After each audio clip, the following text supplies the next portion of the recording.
छोटे ठाकुर साहब ने मुझे अपने कमरे में बुलाया। मेरे पाँव काँप रहे थे, लेकिन मैंने खुद को संभालते हुए अंदर कदम रखा। दरवाज़ा बंद होते ही माहौल बदल गया और मुझे कुछ अनहोनी का एहसास होने लगा। उन्होंने सख्त आवाज़ में मुझे वहीं खड़े रहने को कहा। मैं डर और बेबसी से भर गई, लेकिन कुछ कह नहीं पाई। वह रात मेरी ज़िंदगी की सबसे भारी रात बन गई। मेरा नाम आरोही है और मैं जिस गाँव में पैदा हुई, वहाँ इंसान की कीमत उसके सच से नहीं बल्कि उसकी मजबूरी से आंकी जाती है। मैं एक गरीब किसान की बेटी हूँ। मेरी माँ सीधी-सादी औरत है और मेरे पापा गाँव के मेहनती किसान थे। हमारी ज़िंदगी कभी बहुत बड़ी नहीं रही, लेकिन सुकून ज़रूर था। बाबा सुबह खेत जाते थे और शाम को थके कदमों से लौटते थे। मैं और माँ उनके लिए इंतज़ार करते थे। लेकिन एक साल ऐसा आया जिसने हमारी पूरी ज़िंदगी बदल दी।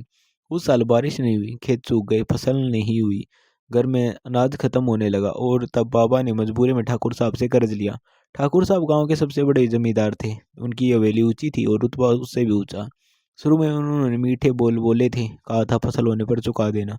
लेकिन जब फसल नहीं हुई तो उनके आदमी हमारे घर आने लगे। पहले बातों में सख्ती आई, फिर आवाज़ ऊंची होने लगी और एक दिन हाथ भी उठने लगे। मैंने अपनी आंखों से देखा कि कैसे मेरे बाबा को सबके सामने अपमानित किया गया। वे कुछ बोल नहीं पाए, बस सिर झुकाए खड़े रहे। बाबा अंदर से टूट चुके थे। उन्होंने अपने बेटे यानी मेरे भैया से मदद मांगी। भैया शहर में मजदूरी करते थे, उन्होंने जितना हो उसका बेच दिया। लेकिन इतना बड़ा कर्ज कैसे उतरता। बाबा हर रात खामोशी में डूबे रहते, माँ चुपचाप रोती थी और मैं डर के साथ बड़ी हो रही थी। एक दिन सुबह गांव में शोर मच गया, लोग हमारे घर के बाहर इकट्ठा हो गए थे। मेरे बाबा अब इस दुनिया में नहीं थे, उन्होंने खुद को हालातों के हवाले कर दिया था।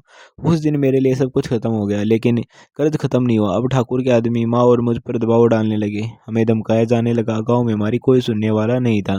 तब मैंने एक फैसला लिया। मैं खुद ठाकुर साहब की हवेली गई। मैंने कहा कि मेरे पास कर्ज चुकाने का कोई रास्ता नहीं है, लेकिन मैं काम करके चुका सकती हूँ। उस वक्त ठाकुर साहब बीमार थे। उनके बेटे अर्जुन ने मेरी बात सुनी। वह जवान था, चेहरे पर रोब था और आंखों में अजीब सी ठंडक। उसने कहा कि मैं उसके पिता की सेवा में रह सकती हूँ, मुझे रहने और खाने को मिलेगा और मेरी माँ को थोड़ा अनाज भेज दिया जाएगा। मेरे पास कोई और रास्ता नहीं था।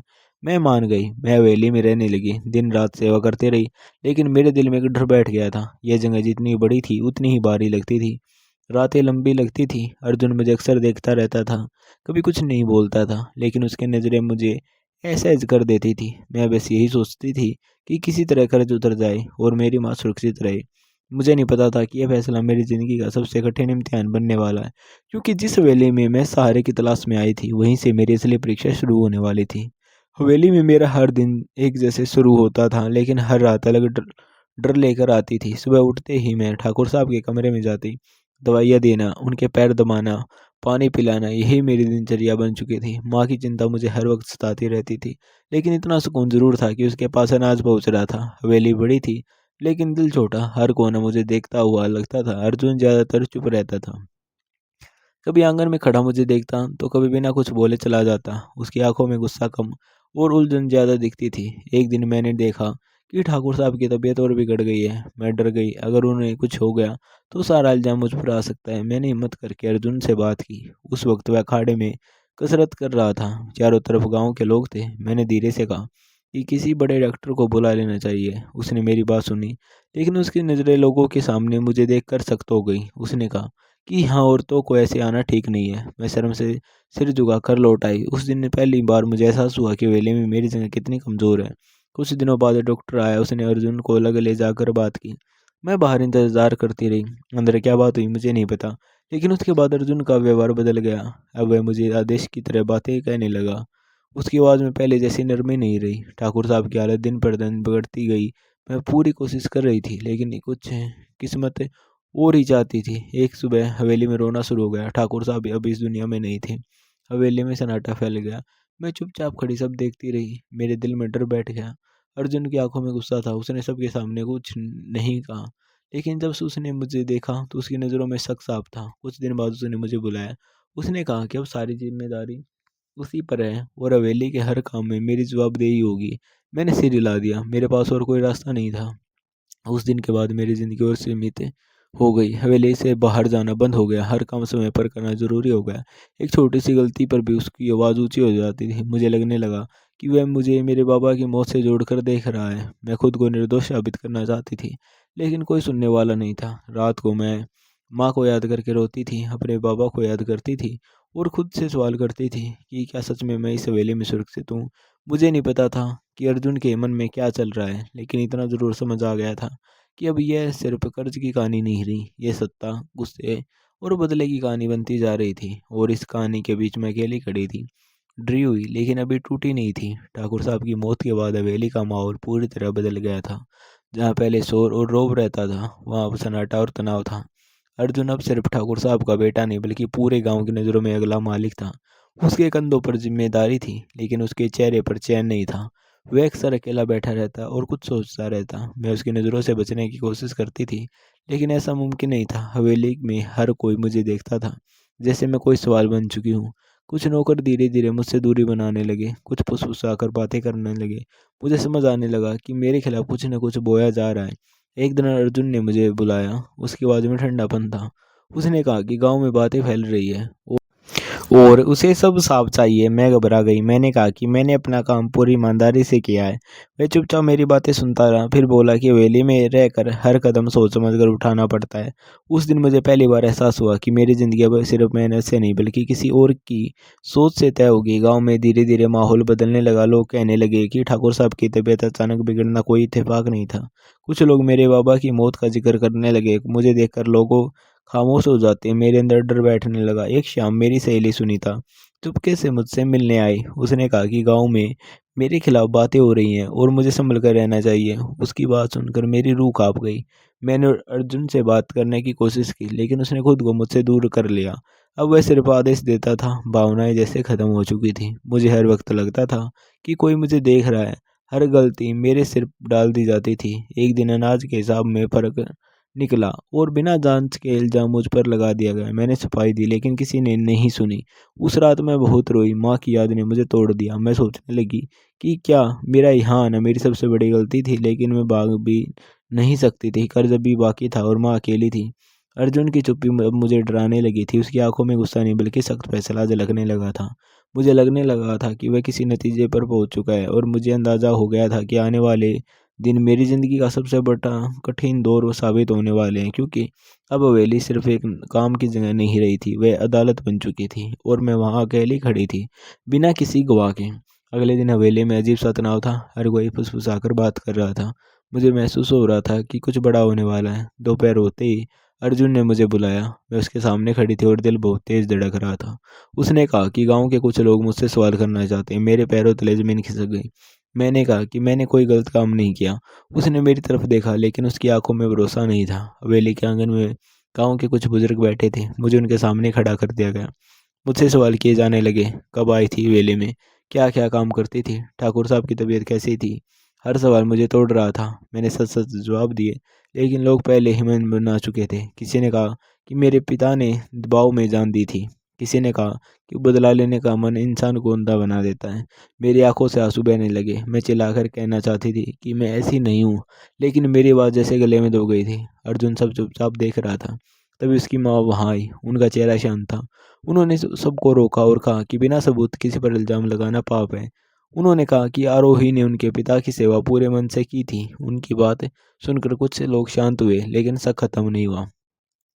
उस दिन फैसला टाल दिया गया। मुझे कमरे में भेज दिया गया। मैं पूरी रात सो नहीं पाई। मुझे लगा कि अगर एक भी गलती और हुई तो मेरी ज़िंदगी बर्बाद हो जाएगी।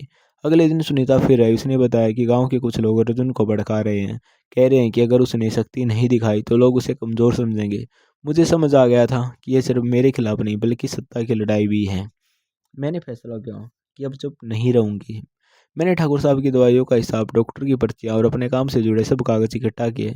मैं अर्जुन के पास गई। मैंने पहली बार उसकी आंखों में आंखें डालकर बात की। मैंने कहा कि अगर उसे सच्चाई जाननी है तो सबूत देखे। वह चुपचाप सुनता रहा। उसके चेहरे पर उलझन साफ दिख रही थी। मैंने कहा कि मैं दोषी नहीं हूँ, और अगर फिर उसे लगता है कि मैं गलत हूँ तो वह मुझे गांव के सामने छोड़ सकता है। इतना कहकर मैं रो पड़ी। अर्जुन ने कुछ नहीं कहा, लेकिन उस दिन पहली बार उसने मुझे जाते हुए रोक लिया। उसकी आवाज़ में शक्ति कम और थकान ज़्यादा थी। उसने कहा कि उसे सोचने के लिए वक्त चाहिए। मैं समझ गई थी कि लड़ाई अभी ख़त्म नहीं हुई है, लेकिन अब मैं डर से ज़्यादा हिम्मत महसूस कर रही थी, क्योंकि पहली बार मैंने खुद के लिए आवाज़ उठाई थी। और यह शुरुआत थी उस सच की जो जल्दी ही सबके सामने आने वाला था। गहरा हो गया था। मुझे महसूस हो रहा था कि उसके अंदर कोई लड़ाई चल रही है। एक तरफ गांव की सोच और दूसरी तरफ सच। मैं अपने कमरे में बैठी हर पल यही दुआ कर रही थी कि सच हार न जाए। अगली सुबह गांव में खबर फैल गई कि अर्जुन ने पंचायत बुलाने का फैसला किया है। मेरे दिल की धड़कन तेज हो गई। यह आखिरी मौका था। अगर यहाँ मैं हार गई तो सब कुछ खत्म हो जाता। पंचायत के दिन पूरा गांव इकट्ठा हुआ। आंगन भर गया था। हर आंख मुझ पर थी। अर्जुन बीच में खड़ा था। उसका चेहरा सख्त था, लेकिन आंखों में असमंजस साफ दिखाई दे रही थी। पंचायत शुरू हुई। लोगों ने अपनी अपनी बातें रखी। कुछ ने मुझ पर आरोप लगाए, कुछ ने मेरे पिता की मौत का जिक्र किया। मेरा दिल हर शब्द के साथ और भारी होता गया। जब मेरी बारी आई तो मैंने कांपती आवाज में सब बताया। मैंने कहा कि मैं कर्ज चुकाने आई थी, बदला लेने नहीं। मैंने दवाइयों की पर्चियां दिखाई, डॉक्टर की रिपोर्ट सामने रखी। यह भी बताया कि मैंने हर आदेश बिना सवाल किए माना। कुछ लोग चुप हो गए। तभी अर्जुन की माँ उठी। उन्होंने कहा कि उन्होंने अपनी आंखों से मेरी मेहनत और ईमानदारी देखी है। उन्होंने कहा कि जिस घर में औरत की इज्जत नहीं होती वहाँ बरकत नहीं होती। उनकी बात ने माहौल बदल दिया। अर्जुन ने सब कागज अपने हाथ में लिए। उसने डॉक्टर को भी बुलाया था। डॉक्टर ने साफ कहा कि ठाकुर साहब की बीमारी पुरानी थी और उसमें किसी की लापरवाही नहीं थी। यह सुनते ही आंगन में खामोशी छा गई। कई लोग नजरें झुकाने लगे।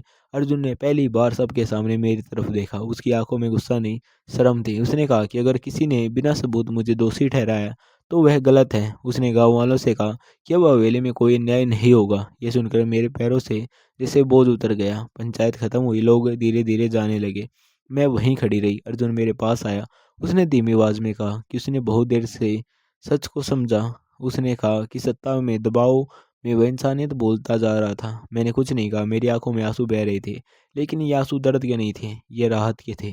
उस दिन पहली बार मुझे लगा था कि शायद ये अंधेरा खत्म होने वाला है। लेकिन कहानी अभी पूरी नहीं हुई थी, क्योंकि सब अब अर्जुन को सिर्फ मेरे सामने नहीं बल्कि पूरे गांव के सामने खुद को बदलना था। और ये सबसे कठिन लड़ाई थी। पंचायत के बाद हवेली पहले जैसी नहीं रही। हवा में वही ठंडापन था, लेकिन डर नहीं था। अर्जुन ने उस दिन के बाद खुद को बदलना शुरू किया। यह बदलाव अचानक नहीं था, धीरे धीरे था। उसने सबसे पहले गाँव के लोगों को बुलाया और कहा कि अब कोई भी कर्ज के नाम पर अपमानित नहीं किया जाएगा। उसने पुराने हिसाब दोबारा देखवाए। कई गरीब परिवारों का बोझ हल्का किया। लोग हैरान थे। जिस अर्जुन से सब डरते थे वही अब लोगों की बात सुन रहा था। मैं दूर खड़ी सब देखती रहती थी। मेरे दिल में अब भी कई सवाल थे, लेकिन डर नहीं था। एक दिन अर्जुन ने मुझे बुलाया। उसकी आवाज़ में अब आदेश नहीं था। उसने कहा कि उसने बहुत गलतियाँ की है और उन गलतियों का बोझ वह जिंदगी भर उठाएगा। उसने कहा कि अगर मैं चाहूँ तो वेली छोड़कर जा सकती हूँ। कर्ज अब खत्म हो चुका है। मैं चुप रही। मेरी आंखों में माँ का चेहरा था, बाबा की याद थी और मेरी खुद की पहचान का सवाल था। मैंने कहा कि मैं भागना नहीं चाहती। मैं चाहती हूँ कि जो गलत हुआ उसे सही होते हुए देखूं। अर्जुन ने मेरी बात सुनी। उसने कहा कि अब हवेली सिर्फ उसकी नहीं बल्कि गांव की भी जिम्मेदारी है। धीरे धीरे गांव में बदलाव दिखने लगा। लोग डर के बजाय भरोसे से हवेली आने लगे। अर्जुन ने मुझे गांव की औरतों के काम की जिम्मेदारी दी। मैंने उन्हें पढ़ना लिखना सिखाने की पहल की। छोटे बच्चों के लिए पाठशाला शुरू हुई।